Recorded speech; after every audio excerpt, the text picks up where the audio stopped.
미국 캘리포니아의 한 산에는 아주 오래된 소나무가 살고 있다고 합니다. 그 나무의 이름을 브리스콜 소나무라고 하는데 이 나무가 보통 몇 년 사냐면 3,000년 내지 4,000년을 산다고 합니다. 제일 오래된 나무가 4,851살 먹었다고 합니다. 그러니까 그 나무는 이 세상에 예수님보다도 먼저 있었고, 또 야곱보다도 먼저 있었고, 다윗보다도 먼저 있었고, 아브라함 시대 그 오래전부터 존재했던 나무가 있습니다. 키는 6m 정도. 그러니까 4,800년 동안 자랐다면 그 나무는 100년에 한 1인치 정도 그렇게 자라는 나무였습니다. 근데 그가 죽은 나무가 아니고 살아있는 나무라는 걸 보여주기 위해서 꼭 그 소나무에 조그만 솔방울들이 메어 달린다고 합니다. 그럼 어떻게 이런 나무가 존재할 수 있을까 했을 때 학자들은 그것은 바로 그 지형이 아주 간조하고 또 석회질이기도 하고 또 바람이 아주 몹시 부는 곳인데, 이 나무는 그 생존을 위하여 뿌리를 깊이 박고 그 고통 속에서 살아남기 위한 투쟁을 끊임없이 벌였다는 것입니다. 그 결과로 그 오랜 세월을 살아남게 되었는데, 그 가운데 가장 오래 산 나무가 4,851살, 그래서 그 나무의 이름을 무두셀라 나무다고 이름을 지어줬다고 합니다. 사랑하는 여러분, 그런 비결은 바로 그런 열악한 환경이 그 생존력을 더 굳세게 강하게 만드는 것이지요. 하나님은 지금도 이와 같이 세상의 역사를 주관하시고 인도하십니다. 오늘 하나님의 사람 엘리야가 등장하는데, 이 엘리야가 어떻게 그 당시에 우상이 관영하고 아합이라고 하는 왕은 얼마나 우상 숭배를 극심하게 했던지, 앞에 있던 어떤 열왕보다 더하였다. 그리고 그 사마리아에 우상을 드리고 또 우상을 위하여 성전을 짓고 그 아세라 신당을 세우고 이루 말할 수 없는 죄를 짓고 있었습니다. 여러분, 그때 영락없이 하나님이 내리시는 징계는 바로 기근이죠. 그 땅은 하늘에 비가 내리지 않습니다. 그때 하나님께서 엘리야를 부르십니다.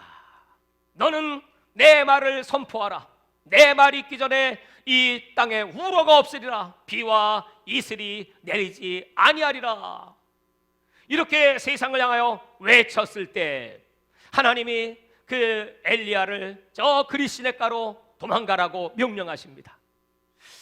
그 엘리야는 디셉 사람, 그의 출신은 디셉이라는 사실과 길르앗에 우고한다는 사실 외에는 그의 가문도 그의 과거의 역사도 아무도 모릅니다. 그냥 디셉에서 거주하던 사람인데 하나님의 부르심을 받았다. 그는 장차 그 거대한 권력의 정점인 아합과 싸워야 될 자이다.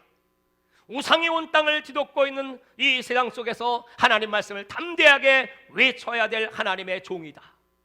하나님은 그를 부르셨기 때문에 하나님은 그를 그리시네가로 보내셨습니다. 그리시라고 하는 말의 뜻은 단절, 그런 뜻입니다. 단절의 골짜기. 왜 하나님이 단절의 골짜기, 고립된 장소로 이 엘리야를 보내셨을까요?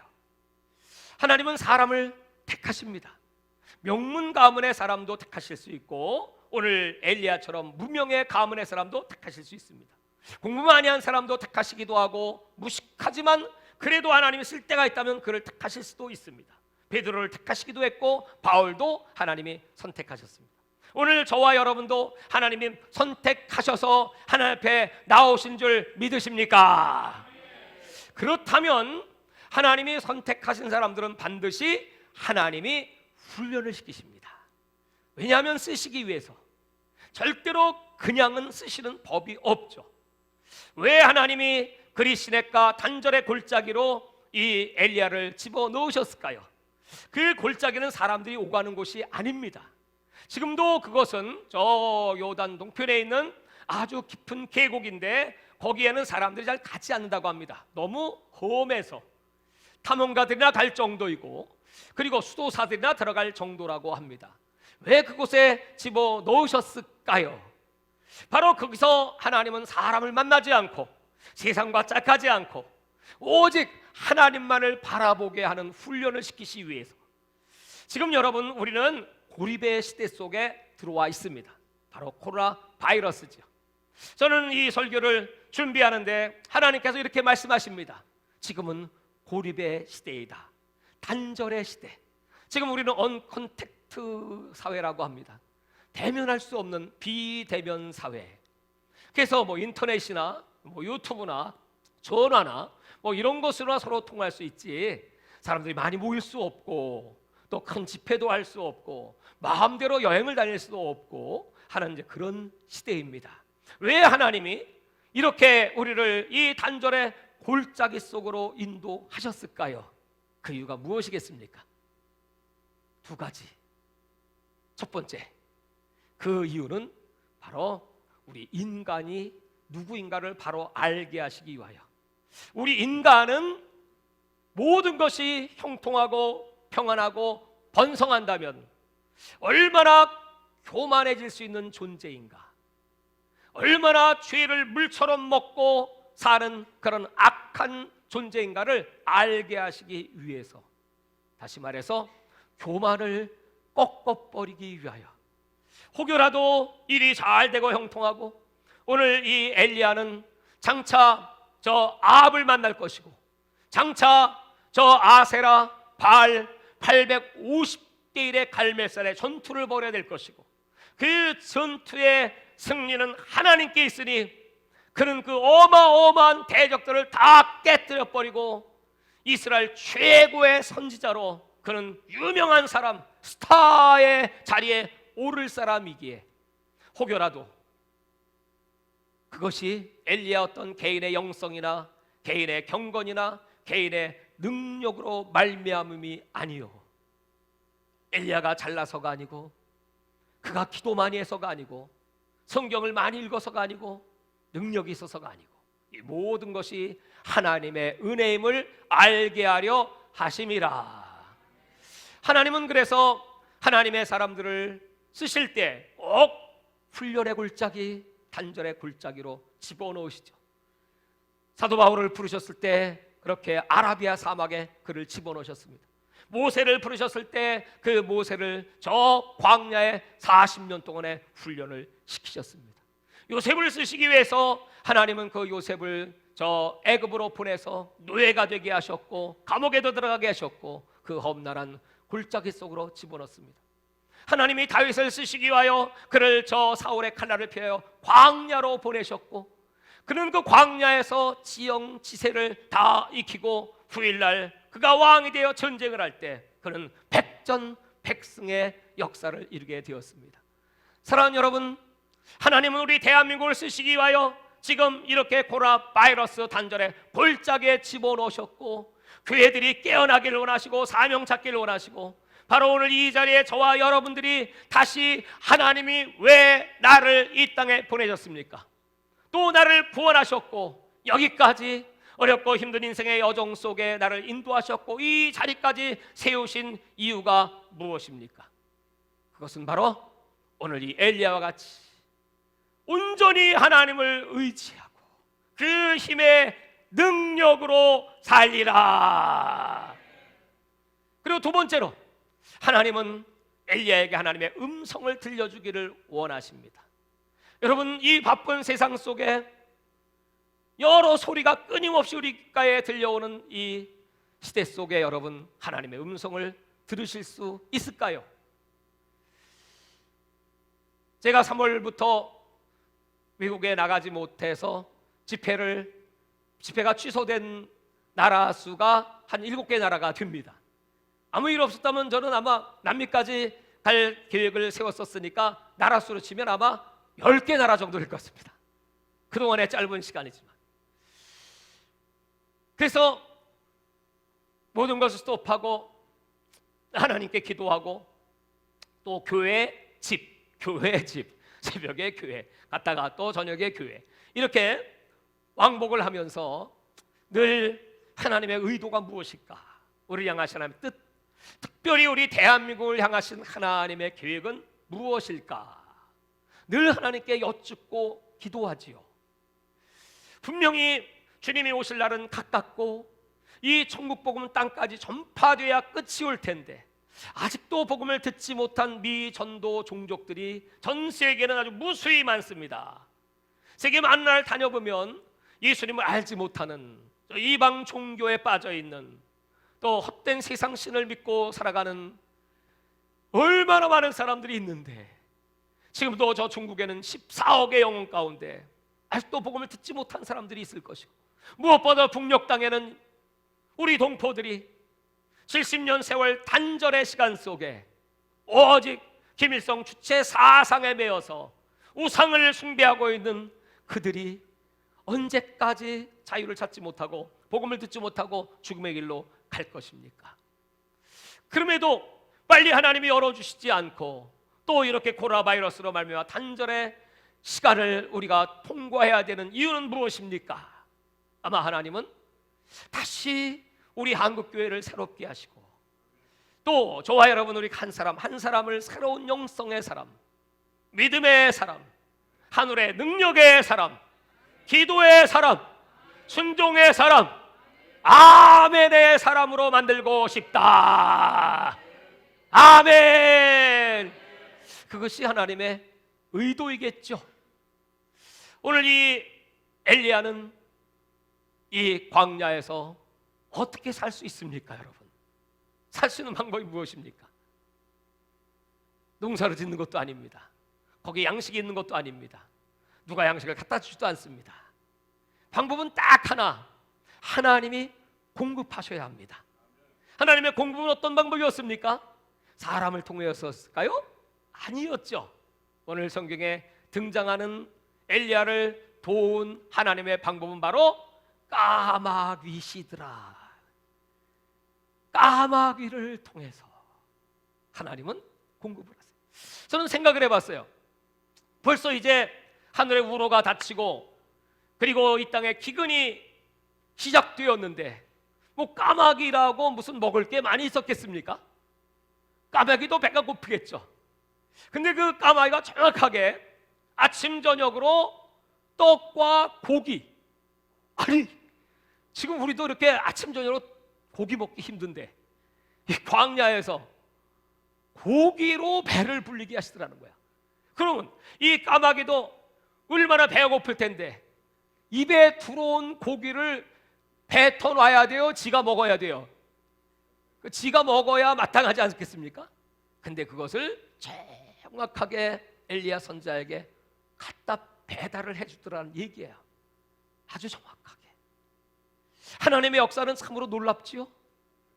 그 사람들이 다 굶고 있을 때 그 고통 속에 엘리야는 그 그리 시냇가에서 아주 배가 부르도록 떵떵거리고 잘 살았죠. 왜 이런 기적을 베풀어 주셨을까요? 엘리야야, 너는 돈이 있어야 산다고 생각할지 몰라. 사람이 도와줘야 살 수 있다고 생각할지 몰라. 그러나 여러분, 우리 인간은 우리 근본 자체가 하나님이 도와주시면 하나님의 기적은 어제나 오늘이나 영원토록 동일하신 줄 믿습니다. 그 동일한 기적을 베푸시는, 우리가 어떤 시대에 살고 있던, 어떤 지역에 살고 있던, 어떤 경제 불경기가 오든, 또 세상이 요동하든 터가 흔들리든 전쟁이 터지든, 하여튼 이 마지막 시대에 어마어마한 재앙이 쏟아지는 화의 시대를 맞이할 때 오늘 우리에게 무엇을 알려주기를 원하십니까? 딱 하나죠. 사랑하는 여러분, 하나님이 우리와 함께 하시면, 다 같이 하나님이 우리와 함께 하시면 날마다 까마귀가 날라온다. 아멘. 아마 하나님은 이 엘리야에게 그걸 가르쳐주고 싶으신 거죠. 그래서 기도를 가르쳐주고 싶으시고 믿음을 가르쳐주고 싶으시고, 너는 조금 더 두려워하지 마라. 네가 장차 나가서 맞아요. 싸울 그 대적들은 여러분 어마어마한 권력 왕입니다. 최고의 실세입니다. 850명에 되는 그 이방의 선지자들입니다. 그들과 여러분 어떻게 무서워서 여러분 아무것도 없이 혈혈단신 혼자의 몸으로 싸워서 이길 수가 있습니까? 그러나 딱 하나, 하나님이 우리와 함께 하시면 하늘에 불을 내리시는 분이 바로 하나님이십니다. 850명 싸움에도 두려워할 것이 하나도 없습니다. 아무리 강력한 왕이고 권세라고 할지라도 하나님의 권세를 능히 이길 자 없다.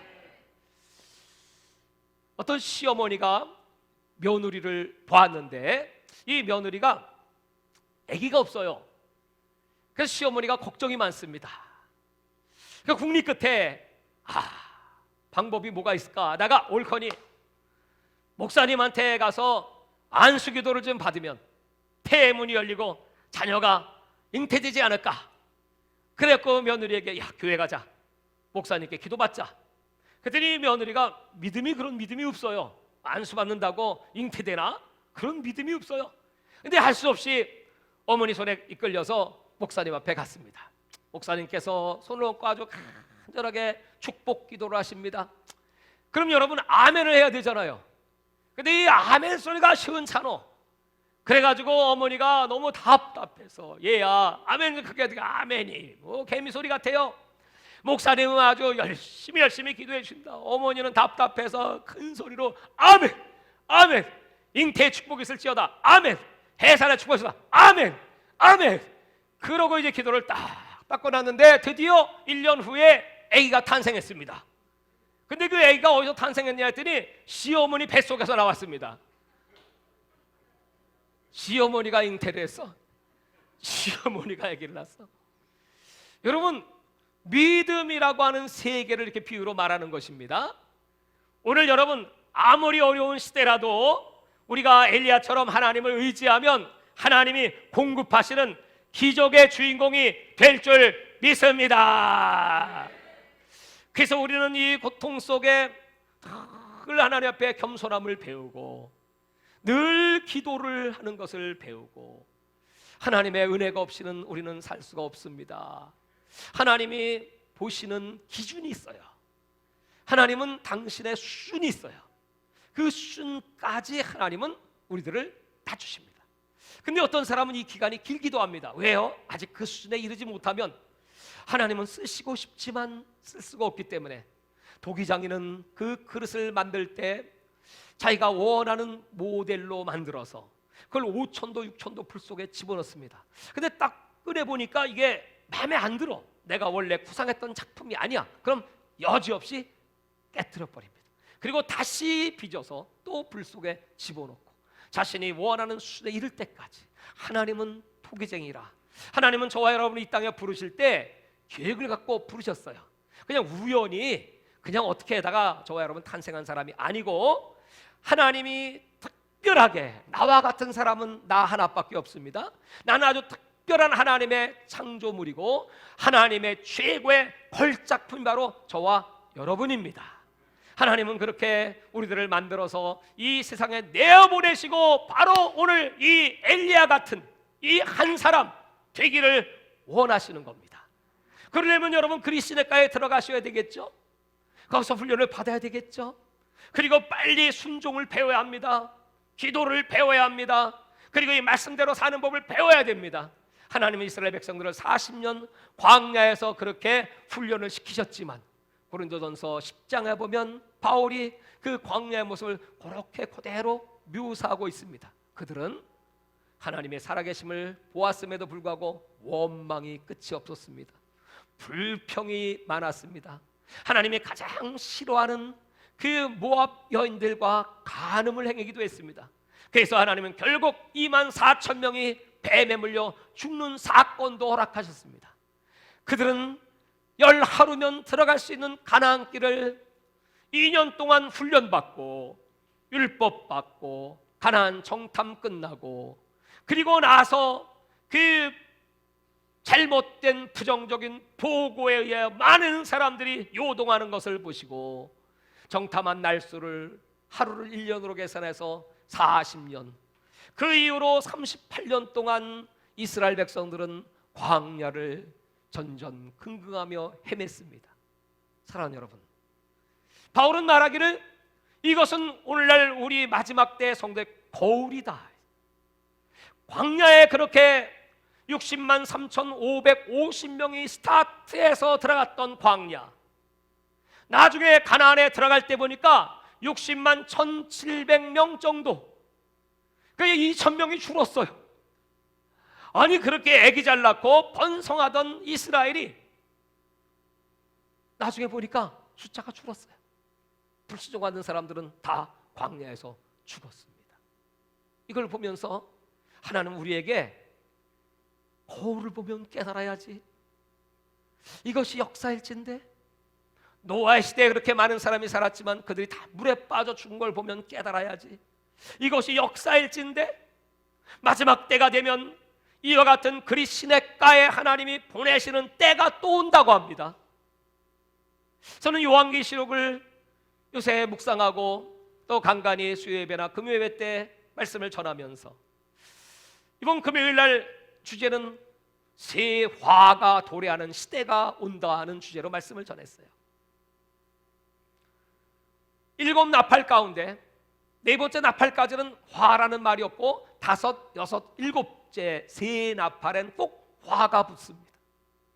그 화가 유프라테 근처에서 나는 전쟁 3차 대전이고, 두 번째 화는 마지막 7째 천사가 나팔을 불 때 드디어 이 땅에서 벌어지는 휴고와 함께, 그리고 많은 사람들에게 666의 인을 치는 화의 시대가 도래할 것이고, 그리고 이제 마지막 화는 7 대접의 심판이 쏟아질 때의 화입니다. 이런 화의 시대를 우리가 목전에 둘 때 하나님께서 우리 교회들과 성도들을 어떻게 훈련하실까? 그 훈련이 바로 그리스도의 훈련이다. 지금 이 코로나 바이러스는 하나님이 그때를 대비해서 지금부터 온 교회들이 하나님만을 바라보고 하나님의 공급을 체험하고 하나님의 능력으로 살아갈 준비할 때다. 이런 차별금지법 같은 악법들을 막 제정하려고 하는 것은 교회들을 흔들어 깨워서 이 법이 제정되면 우리 한국 교회는 완전히 사양길로 들어가기 시작합니다. 유럽의 교회처럼 황폐화됩니다. 그런 멸망의 날을 맞이하기 전에 깨어 기도하고 막아내고 믿음을 지키고 엘리야와 같이 담대하게, 아무리 많은 선자 아세라 바알의 선자들이 몰려든다고 할지라도, 야 너희들이 섬기는 신이 살아계신 신이면 하늘에 불을 내려봐. 아침부터 저까지 그들은 바알을 부르죠. 아무리 불러도 대답 없는 바알, 온몸에 피를 내면서 바알을 부르죠. 그때 엘리야는 이렇게 조롱하죠. 야 너희 신 어디 갔냐? 주무시냐? 마실 갔냐? 놀러 갔냐? 뭐하냐? 여러분 이렇게 담대하게 말할 수 있겠습니까? 그렇다면 내가 섬기는 여호와 하나님은 과연 내가 부를 때 불로 응답하실 수 있다는 걸 믿으십니까? 이런 믿음이 우리에게 아직 부족하잖아요. 불을 내리는 믿음, 아무것도 없는데 각을 떠서 짐승을 놓고 거기다가 물을 붓고 거기에 불이 내려와서 그 재물을 사른다고 하는 여러분, 이런 기적이 과연 내가 기도한다고 될까? 여러분 기도하시면 될까요? 그런 믿음이 있으신가요? 지금 이 단절의 시대, 이 혼돈의 시대는 하나님께서 우리의 그런 믿음을 가르쳐 주시고, 오늘 성경이 진리라는 것을 믿는다면 분명히 그 엘리야가 하나님 앞에 기도하지 않습니까? 아브라함과 이삭과 야곱의 하나님이시오, 하나님은 이스라엘 중에 하나님이신가, 내가 하나님의 종인 것과 그리고 진리의 말씀대로 이 땅에 하나님의 역사가 이루어지는 것을 보여주시옵소서. 그 기도가 상달되는 거 아닙니까?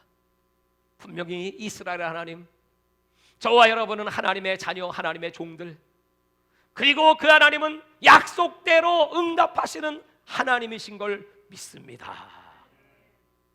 여러분, 그 일 전에 하나님은 엘리야를 그 기근 속에 사르밧 과부에게 보내지 않습니까? 그 사르밧 과부의 집에 가서 나를 위하여 밀가루 먹을 음식을 해다오. 마침 그때 그 여인은 얼마 남지 않은 떡과 그 밀가루와 기름을 가지고 음식을 만들어 자기 아들과 먹고 이게 마지막 식사다, 이거 먹고 죽을 판이었습니다. 그런데 그걸 달라고 하니까 얼마나 기가 막힙니까? 그래 여러분, 엘리야가 달라고 할 땐 몽땅 다 나 먹겠다고 그랬을까요? 아니면 나에게 조금만 해주고 나머지는 너희들이 먹어라 했을까? 조금만 해달라는 거였어요. 하나님이 그걸 다 뺏어가요. 이단들은 그러죠. 다 내놔 그러죠. 강도들이죠.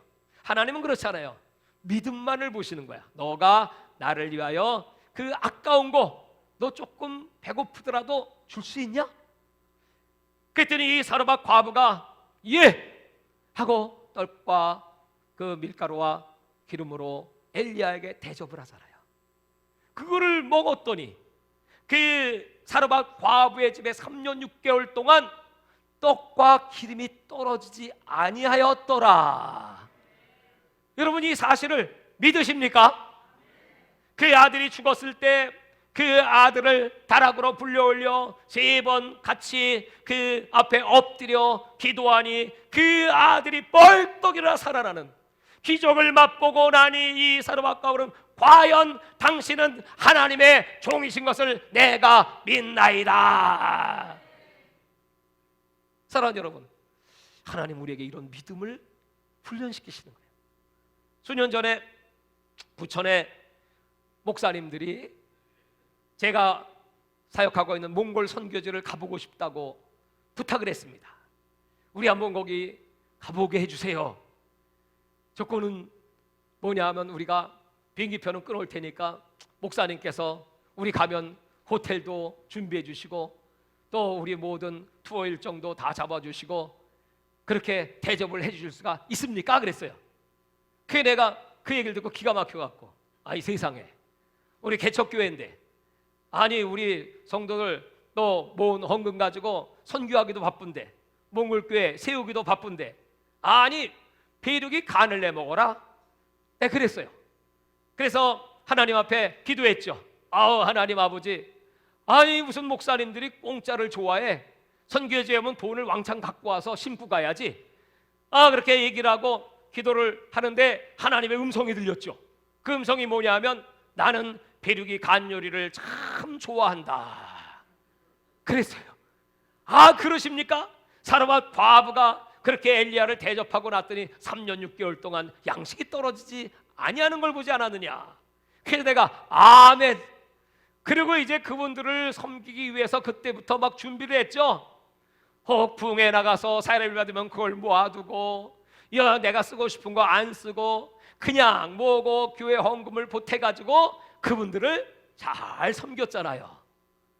사랑하는 여러분, 하나님이 그때 그걸 보였어요. 그분들이 아마 선교지를 많이 다니셨어도 전 세계 다니면서 몽골에서 받은 은혜보다 더 큰 은혜를 받은 적이 없대.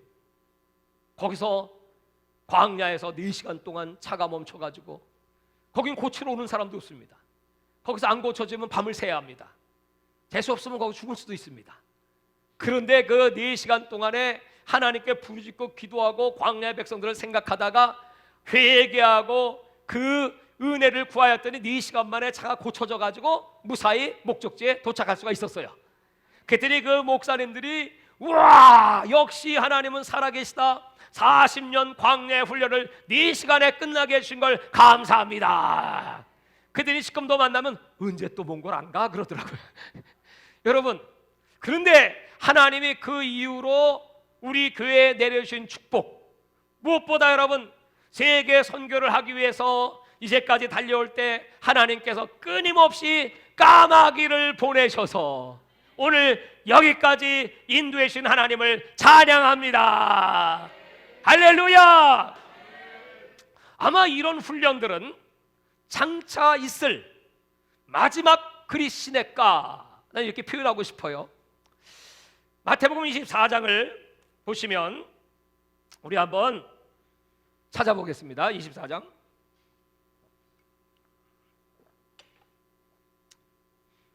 예수님이 마지막 때 징조들을 쭉 말씀하셨습니다.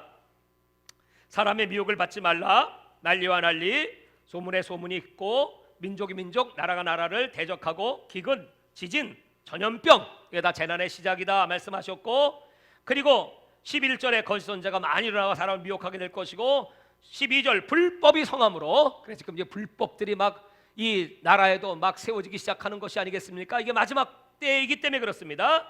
사람의 사랑이 식어지고 그러나 끝까지 견디는 자는 구원을 얻으리라 말씀하셨고, 14절에 이 천국복음이 모든 민족에 증언되기 위하여 온 세계를 전파되리 그제야 끝이 오리라 했습니다. 자, 그래서 이제 천국복음은 분명히 여러분 마지막 늦은 빛 추수로 전파될 타이밍이 와요. 잠깐의 짧은 시간이라고 늘 설교했습니다. 근데 그 다음입니다. 다 전파됐다고 생각해봐요. 여러분 지금 저 중국이 막 홍수가 내리는데 60일 동안 지금 비쉬지 않고 비가 옵니다.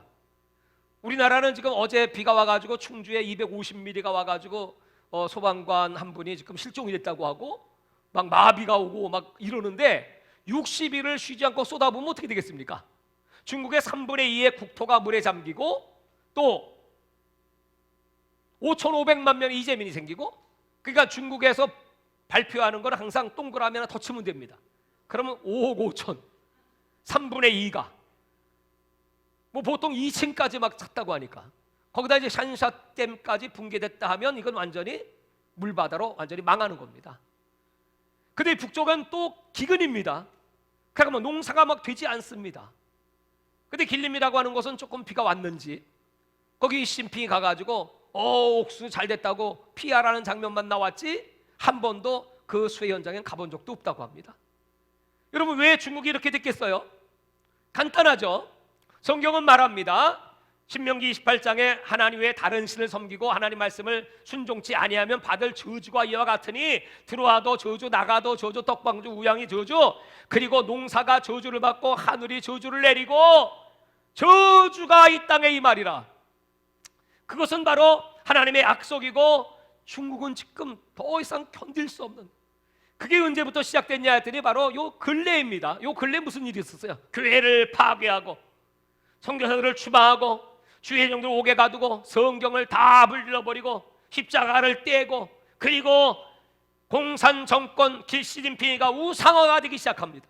여러분 영락 없어요. 우상화되기 시작하면 그때부터 무서운 징계가, 그 전까지 엄청나게 중국은 고속 성장을 했습니다.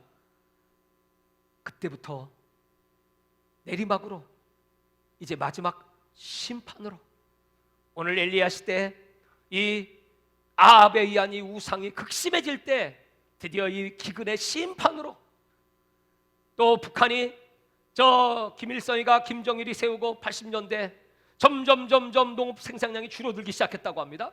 그러니까 이거 왜 이런지 연구해라 해가지고 토질이 나빠졌습니다. 그래가지고 어떻게 해야 되냐, 산에 가서 뭐 부엽 통과하는 걸 갖다가 깔면 됩니다. 산에 가서 온 국민들이 그거 갖다가 깔았는데도 또 농작이 안 돼. 이거 왜 이러냐 그랬더니 이 땅이 완전히 다 수명을 다했으니 갈아엎어야 됩니다. 그리고 1m씩 갈았대요. 1m를 갈아엎는데 한 사람 10평씩 배당을 줘가지고 그래서 싹 갈았답니다. 근데도 안 돼. 왜 안 되냐 그랬더니 비료가 없어서 그렇습니다. 그래. 근데 마침 그때가 1999년도였었는데 2000년도에 김대중 대통령이 이제 북한에 들어가 정상회담을 하게 되는데, 그래서 한국에 비료를 많이 지원했어요. 그래서 그냥 원 없이 비료를 깔아라 깔았대요.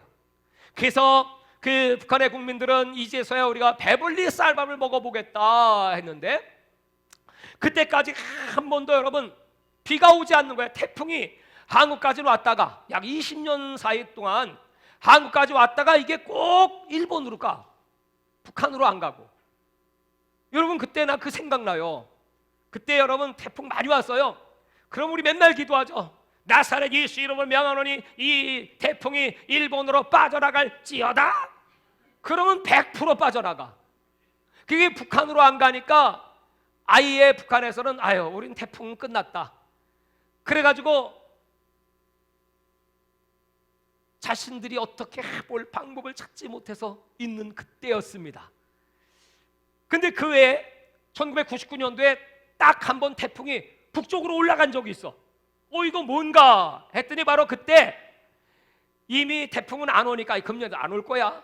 그 댐에 수문도 열지 않고 그냥 계속 놔두고 기다리고 있는데 농사 잘 되거든. 이게 웬일입니까? 한 번도 안 가던 태풍이 20년 동안 안 간 태풍이 한 번 올라가가지고 댐의 문도 열지도 않았는데 비가 쏟아 부어가지고 그동안에 삐로는 비라 가라라 엎어놓은 땅들이 한꺼번에 싹 날아갔대. 여러분 그 신기하잖아요.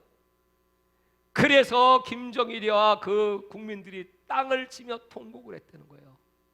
그리고 여러분 고난의 행군이 시작돼 300만 명이 죽습니다. 우상을 숭배하기 시작하던 때부터 김일성이 우상화가 시작되던 그때부터 이런 역사가 시작됐습니다.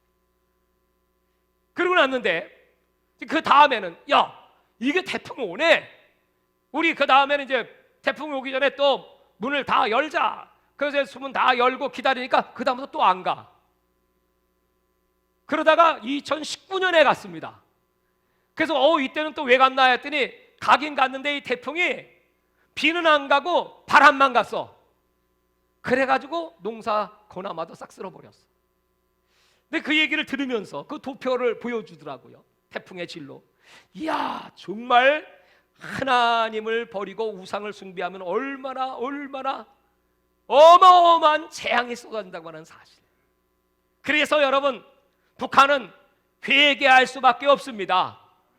만약에 안 하면 하나님이 이제 처리할 것이고 중국도 회개 안 하면 하나님 처리할 것이고 분명히 마지막 오늘 마태복음 24장 14절에 복음이 땅까지 전파된 그날이 오는 줄 믿으십니까? 그날을 위하여 하나님은 지금 준비시키시고 그리고 나서 보십시오. 15절 보세요.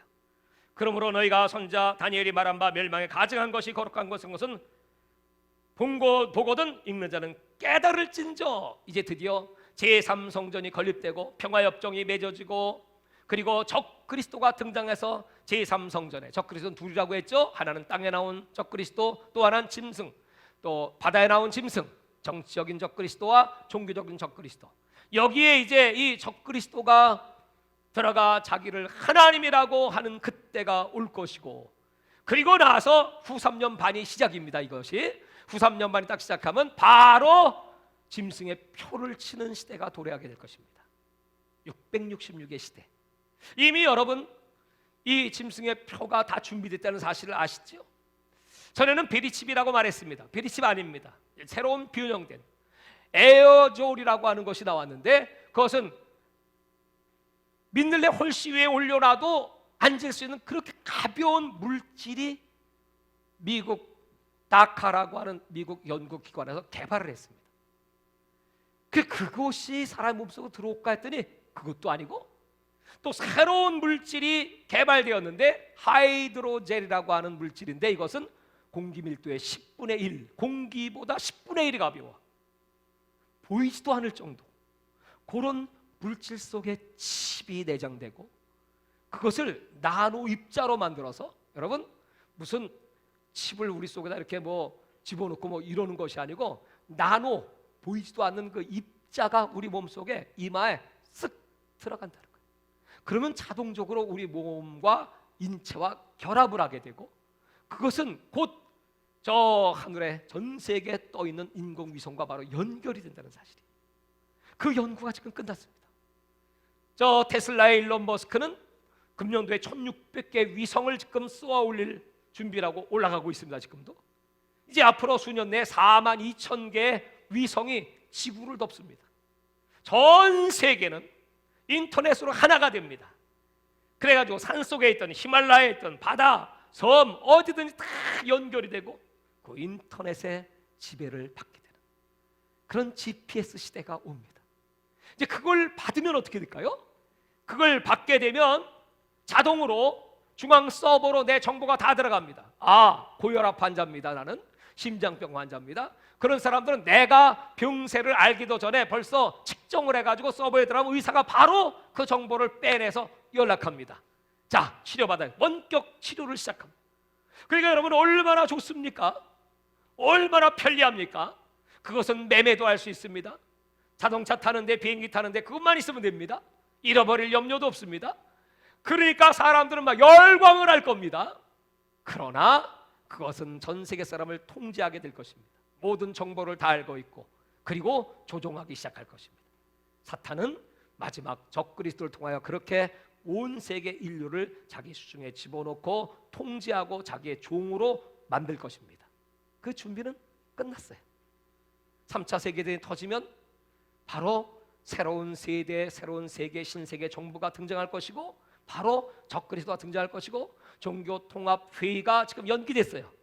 이제 다시 시작되면 종교가 하나가 될 것이고 차별금지법이 제정될 것이고 모든 종교는 하나라고 말할 것이고 그리고 바로 오늘 마태복음 24장 15절에 사건이 일어날 겁니다. 그러면 읽는 자는 깨달을진저. 그럼 그 다음에 어떻게 될까요? 어떻게 될까요? 16절입니다. 다 같이 16절 시작. 그때 유대에 있는 자들은 산으로 도망할지어다. 이때는요 여러분 교회에 오실 필요 없어요. 예배도 못 드려요. 이때는 완전히 짐승의 시대 3년 반입니다. 산으로 도망가야 돼요. 산에 있는 사람 내려올 생각도 하지 말아요. 요한계시록 12장에는 그 하늘의 천사가 타락한 천사가 이 땅에 쏟아 내려오기 시작합니다. 바로 짐승의 시대가 되면 그 다음부터 여자들은 광야로 도망가는 겁니다. 그때는 도망가는 시대입니다. 표를 받으면 죽으니까 도망가는 시대. 나는 그 시대를 그리스 시내가의 시대라고 말하고 싶어요. 도망가야 삽니다. 그 전에 하나님께서 약속을 하셨죠. 여기 쭉 보면 22절 보시면 21절부터 그때 큰 환란이 있겠음이라 창세로부터 지금까지 이런 환란이 없었고 후에도 없으리라. 그 날들을 감하지 아니하시면 모든 육체가 구원을 얻지 못할 것이라. 그러나 택하신 자를 그날을 감하시리라. 하나님이 택한 백성들을 위하여 피할 길을 주신다. 감해 주신다. 보호해 주신다. 그때 너희는 절대로 그리스도가 여기 있다 저기 있다 해도 믿지 마라.